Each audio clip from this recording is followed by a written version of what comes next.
എന്റെ പ്രിയപ്പെട്ട സഹോദരങ്ങളെ, തൃഷ്ണായാനങ്ങളുടെ സംഗമഭൂമിയായി പതിനായിരങ്ങൾ തങ്ങളുടെ കവിൾത്തടത്തിലൂടെ തടം തള്ളിയാത്തൊടുകുന്ന കണ്ണുനീർ തുള്ളികൾ കൊണ്ട് തങ്ങളുടെ പാപത്തിന്റെ കറകൾ മുഴുവനെ കരുകി തീർക്കുന്ന, ഓരോ നിമിഷവും ഒരു പ്രേമത്താലും വികാരത്താലും തപ്തമാകുന്ന ലോകത്തിന്റെ ഏറ്റവും പ്രധാനപ്പെട്ട പ്രണയനായകന്റെ മണ്ണായി മദീന മാറാനുള്ള കാരണമേടെന്നറിയോ?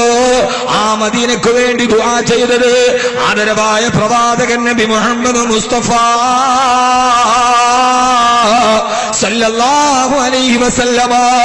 മദീനയിലേക്ക് കടന്നു പോകുമ്പോൾ മക്ക രാജ്യത്തിൽ നിന്ന് പീഡിതനായ അഭയാർത്ഥിയായി ഒന്നുമില്ലാതെ ഒട്ടകപ്പുറത്തിന് നിഴല് പോലെ അഭയാർത്ഥിയെ പോലെ മദീനയുടെ പ്രാന്തപ്രദേശത്തെത്തുമ്പോ ഒരു ലാഭേച്ഛയില്ലാതെ നട്ടമാനം നിറഞ്ഞിട്ടും തന്നെ രണ്ട് കൈകൊണ്ട് സ്വീകരിച്ച് 23 വർഷക്കാലം, ഏതാണ്ട് 13 വർഷക്കാലം തനിക്കും തന്റെ കൂട്ടുകാർക്കും അഭയം നൽകിയ, തന്റെ പൊട്ടിയൊലിക്കുന്ന ഹൃദയത്തിന് സാന്ത്വനം നൽകിയ, തന്റെ കവിൾത്തടത്തിന്റെ കണ്ണുനീര് തുടച്ചു മാറ്റിയ, തന്റെ ജീവിതത്തിന്റെ അവസാനം വരെ വടികളാട്ടികളായി കടന്നുപോയ എല്ലാ പ്രവാചകൻ സല്ലല്ലാഹു അലൈഹി വസല്ലമയുടെ സവിധത്തിനെ സമർപ്പിച്ചുകൊണ്ട് അവസാനം സ്വന്തം പദാർത്ഥങ്ങൾ പോലും തീർന്നുപോയി പട്ടിണിയുടെ നടുവട്ടത്തിലേക്ക് കടന്നു പോകുമ്പോ പ്രവാചകൻ സല്ലല്ലാഹു അലൈഹി വസല്ലമയുടെ കയ്യിൽ തൊട്ടിട്ട് നബിയെ നഹിനുല്ലദൂന ബയഉ മുഹമ്മദാ അലൽ ജിഹാദി മാ ബഖീനാ അബദാ.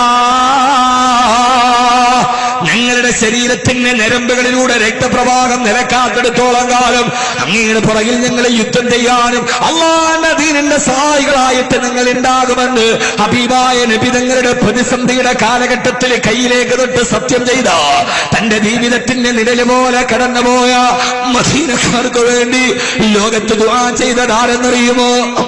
ഇബ്രാഹിം നബിയുടെ ദുആയാണ് മക്കയെ പരിശുദ്ധമാക്കിയതെന്ന് ഹബീബായ നബി സല്ലല്ലാഹു അലൈഹി വസല്ലമ മദീനത്തിന്റെ മണ്ണിലിരുന്നു കൊണ്ട് ദുആ ചെയ്തു. അല്ലാഹുവേ, അല്ലാഹുമ്മ ഇന്ന ഇബ്രാഹിം ഹറമ മക്ക ഫജഅലഹാ ഹറമാ. അല്ലാഹുവേ, അല്ലാഹുവേ, നിന്റെ ഖലീലായ ഇബ്രാഹിം നബിയുടെ ദുആ ചെയ്യട്ടപ്പോ നീ ഈ മക്ക രാജ്യത്തെ ഹറമാക്കി മാറ്റിയെങ്കിൽ നിന്നെ ഹബീബായ മുഹമ്മദ് ദുആ ചെയ്യുകയാണ് മദീനക്കാർക്ക് വേണ്ടി. അല്ലാഹുവേ, അല്ലാഹുവേ, വഇന്നി ഹറംതുൽ മദീന, ഈ മദീനയെ ഞാൻ ഹറമാക്കാൻ നിന്നോട് തേടുകയാണ്. അല്ലാഹുവേ, മദീനയെ നീ ഹറമാക്കണേ അല്ലാ, മദീനയെ നീ പരിശുദ്ധമാക്കണേ തമ്പുരാനെ. 1400 വർഷങ്ങൾക്കപ്പുറം അല്ലാഹുവിന്റെ റസൂലിന്റെ റിസാലത്തിന്റെ നാമാണ് മദീനയ്ക്ക് വേണ്ടി ദുആ ചെയ്തതെങ്കിൽ പിന്നീട് സഹോദരങ്ങളെ മദീന ചരിത്രത്തിന്റെ പ്രവാഹമായി മാറി. ആ മദീന പിന്നെ അനുഗ്രഹത്തിന്റെ ലോകത്തിന് മുഴുവനും അനുഗ്രഹമായി വന്ന പ്രവാചകനല്ലേ ദുആ ചെയ്തത്? വമാ അർസൽനാക ഇല്ലാ റഹ്മത്തുൽ ലിൽ ആലമീൻ.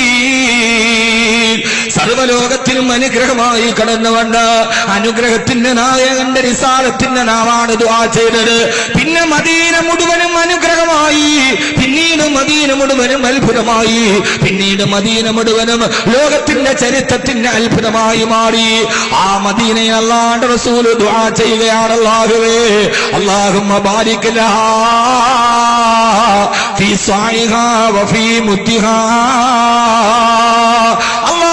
മദീന മാത്രമല്ല പരിശുദ്ധം, മദീന മാത്രമല്ല അത്ഭുതമുള്ളത്. ആ മദീനയിലെ ധാന്യം അളക്കി കൊടുക്കുന്ന, ആ മദീനയിലെ ധാന്യം അളന്നു കൊടുക്കുന്ന അളവ് പാത്രത്തിൽ പോലും നീ ബറക്കത്ത് ചെയ്യണേ തമ്പുരാനെ. മദീനയുടെ അളവ് പാത്രം പോലും അല്ലാഹുവേ, ഇവിടുത്തെ സായി, ഇവിടുത്തെ മുദ്ദിൽ അല്ലാഹുവേ ധാന്യമണികൾ അളന്നു കൊടുക്കുന്ന അളവ് പാത്രത്തിൽ പോലും നിന്നെ അനുഗ്രഹം നിറയ്ക്കണമേ.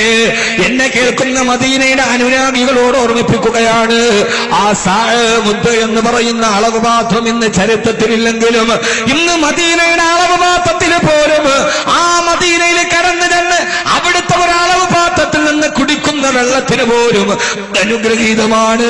അത് ജീവിതത്തിന്റെ അത്ഭുതമാണ്, അത് ജീവിതത്തിന്റെ നന്മയാണ്.